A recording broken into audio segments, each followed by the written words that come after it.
हाँ देखो बेटा, आज हम लोगों का समाकलन कौन सा चैप्टर हमारा चल रहा है, 7 पॉइंट कौन सा है, 1A में चल रहा है। आज समाकलन को हम लोग बेसिक तौर से लेके चल रहे हैं।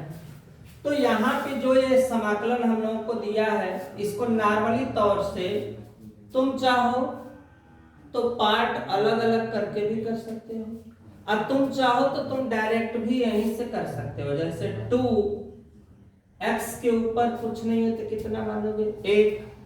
तो 1 अगर जोड़ोगे ऊपर और नीचे भी -3 कास का क्या होता है हम लोगों का sin x, e पे x का e पे x प्लस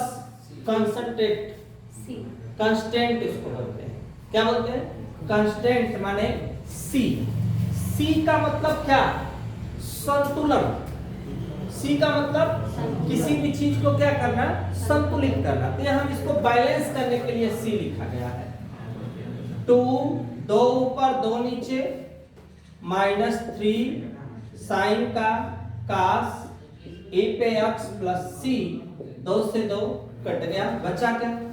x² - 3 कास x e पे x प्लस c, ये जो आया यही हमारा इसका क्या हुआ, आंसर हो गया।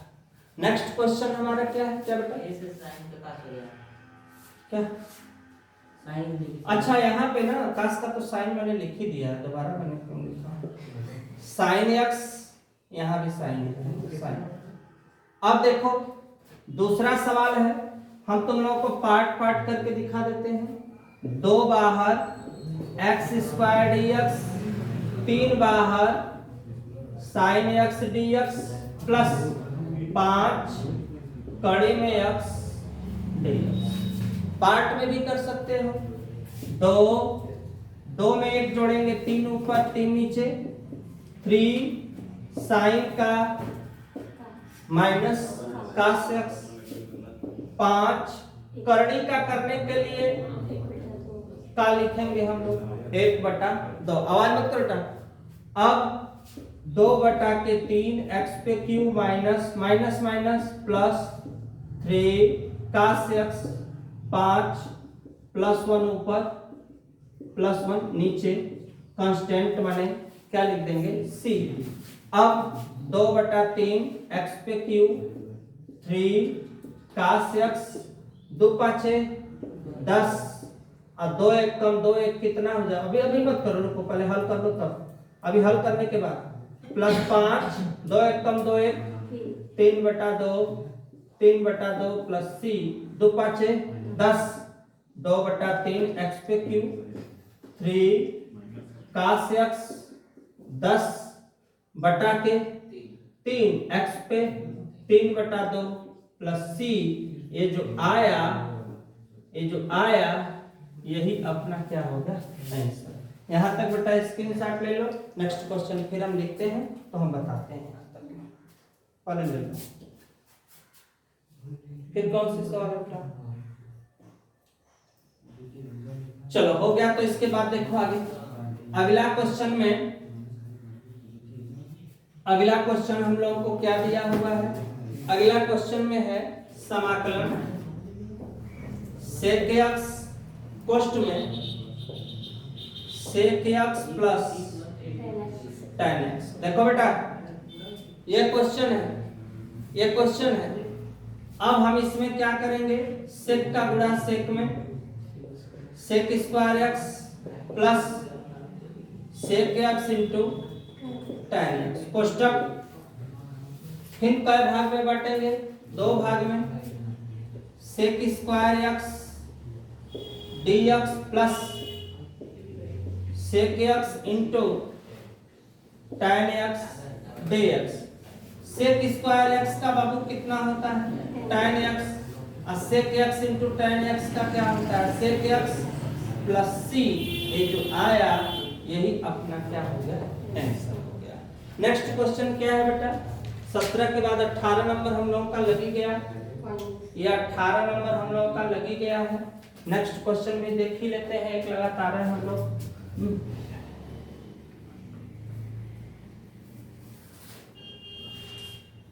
18 नंबर के बाद कौन सा नंबर है?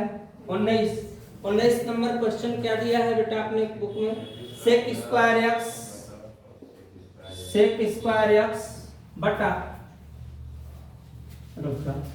सेक स्क्वायर एक्स बटा कोसेक स्क्वायर एक्स क्या है?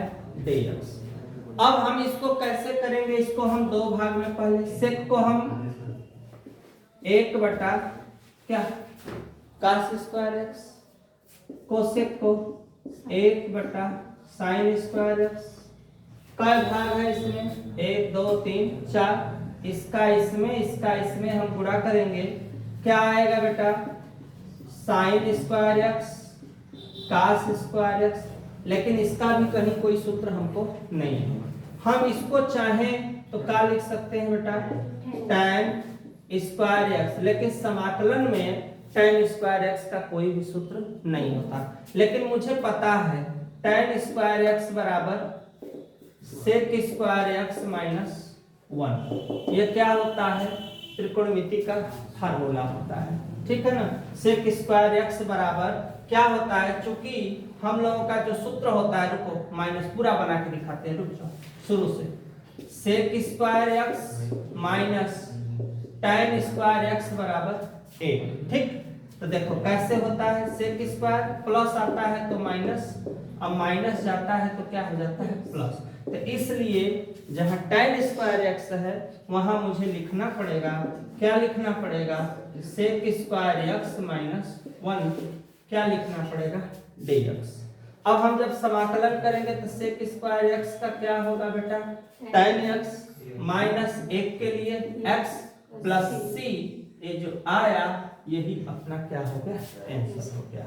कोई दिक्कत यहाँ तक किसी को बेटा? स्क्रीनशॉट लेते रहो। नेक्स्ट क्वेश्चन में हम फिर मिलते हैं। इसमें देखो नेक्स्ट क्वेश्चन और क्या है हमारे पास? 19 नंबर के बाद 20 नंबर। 20 नंबर में हमारे पास क्या दिया हुआ है बेटा? 2 माइनस 3 साइन एक्स बटा के कितना है? cos स्क्वायर एक्स और यहाँ dx। फिर से हमने क्वेश्चन को लिख दिया। करना कैसे है हमको इसको? पहले 2 बटा के क्या लिखना है? 2 उसके नीचे माइनस 3 साइन एक्स बटा cos स्क्वायर एक्स और dx। कई भाग में बांटते? 2 भाग में। जब 2 भाग में बांटेंगे तो 2 आकाश का मान होगा क्या? क्या होता है? Sec square. हो सकता है कि नहीं समझ में आ रहा है? और स्टेप बाय स्टेप समझो। इस 2 को तुम बाहर लिख सकते हो। 2 को बाहर कर दिए, यहाँ 1 बटा cos स्क्वायर एक्स क्या? dx माइनस 3 को बाहर कर दो, साइन एक्स बटा, इस cos को हम 2 भाग में बांट सकते हैं। cos 2 है, हम 2 भाग में बांट सकते हैं। अब 2 1 बटा cos का सेक स्क्वायर dx, 3 साइन बटा cos का क्या होता है बेटा? कोसेक x, 1 बटा cos का क्या होगा? सेक x क्या? अरे यहाँ पे tan होगा ना, सॉरी, साइन बटा cos का क्या हो जाएगा?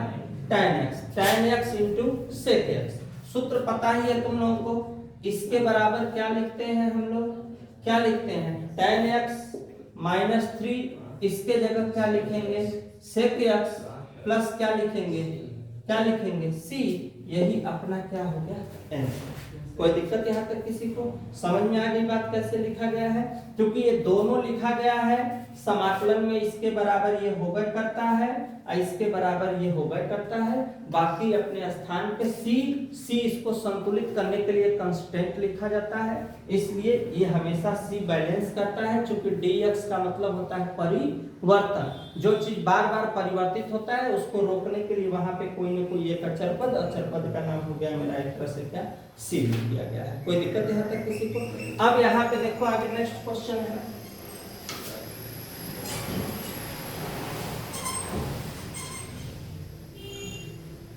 नेक्स्ट क्वेश्चन में देखो है क्या अपने पास? 20 नंबर के बाद कौन सा नंबर है बेटा? 21 नंबर। कौन सा नंबर? 21। 21 का क्वेश्चन है क्या? दिया हुआ है इंटीग्रेशन करनी में x किसका चिन्ह है माइनस के जगह प्लस 1/करनी में x का प्रति अवकलज का प्रति अवकलज प्रति अवकलज का मतलब अवकलन का उल्टा अवकलन का उल्टा का मतलब समाकलन। ये प्रति अवकलज का मतलब भी होगा एक तरह से न समझ में आए तो समझ लो क्या है समाकलन। समाकलन करेंगे कई भाग में बांट देते हैं कई भाग में 2 भाग में हम फिर 1/करनी में x क्या हो गया dx। करनी जब हटाएंगे तो कितना लिखेंगे बेटा करनी हटाने के बाद हमें लिखना है 1/2 प्लस x 1/2 क्या लिखना है dx।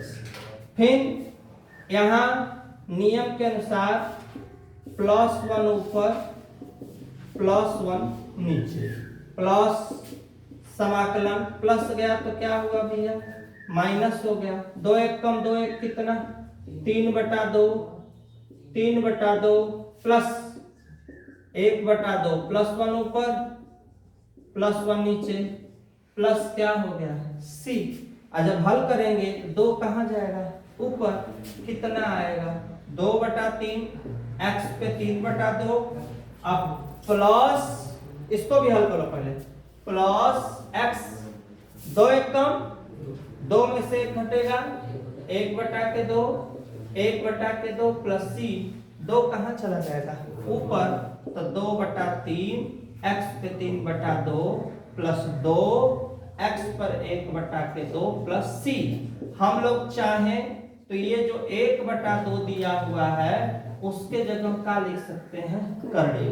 आंसर ये भी हो सकता है आंसर ए भी हो सकता है। यहाँ तक बेटा स्क्रीनशॉट लो नेक्स्ट क्वेश्चन में फिर मिलते हैं।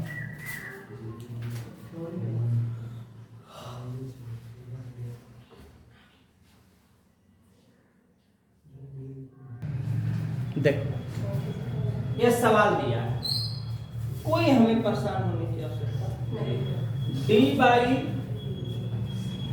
देखने से लग रहा है कि हमें क्या करना है fx बराबर इतना जिसमें f2 का मान 0 तो fx का आपको देखो ध्यान से देखना है f ये x और ये है क्वेश्चन हो गया f x और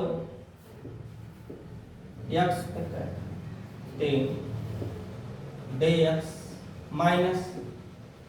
माइनस के बाद 3 फिर बाहर और 1/x पे कोई दिक्कत। अब 4 3 1 4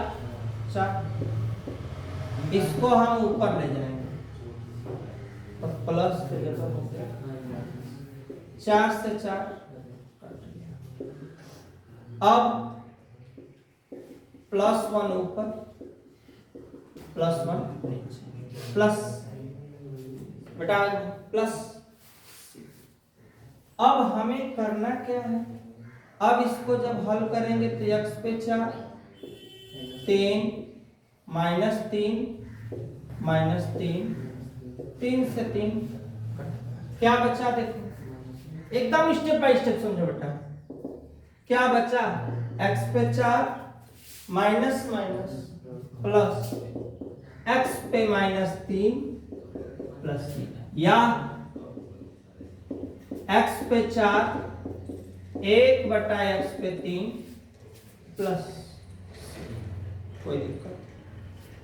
f x के जगह कितना दिया हुआ कितना 2 तो जहां जहां x है वहां वहां 2। अब f2 का मान है कितना अपने पास 0 16 8। अब 16 8 कितना होता है 16 8 कितना हो जाएगा बेटा 128 हो जाए ना 128 और एक 129/8 प्लस से पट्टे आई तक का माइनस 129 बटा के कितना 8। देखो ध्यान से c बराबर 100 माइनस 129 बटा के 8। किसका मान हमें ज्ञात करना है? किसका? fx का। तो अब हम जब fx का मान रखेंगे तो कितना रखेंगे, कैसे रखेंगे? तो अब हमारे पास जो सवाल दिया हुआ है उसको क्या करेंगे, लिखेंगे। हमको लग रहा है ये विकल्प का सवाल है। किसका सवाल है? विकल्प का। तो बस आराम से देखो fx बराबर 4x पे क्यूब माइनस 3x पे 4 माइनस c का मान 129 बटा के 8 मिला लो। यही इस क्वेश्चन का क्या हो गया आंसर। बस यहीं तक हम रोक देंगे और यहीं तक हमारा जो है fx का मानवा कहाँ पे है? रुक जाओ बेटा, fx का मान यहाँ पे है। रुक जाओ, हम करें काहे कंफ्यूज हो रहा है? इधर है ना fx, ये है यहाँ। इसको ऐसे लिखो, ऐसे लिखो c का मान समीकरण क में 1 में रखने पर तो fx बराबर x पे 4 x पे 3 प्लस c का मान माइनस है, हम डायरेक्ट लिख देते हैं माइनस 129 बटा के 8। यही इस क्वेश्चन का क्या होगा आंसर। स्क्रीनशॉट लो यहाँ तक। नेक्स्ट प्रश्नावली में फिर मिलते हैं।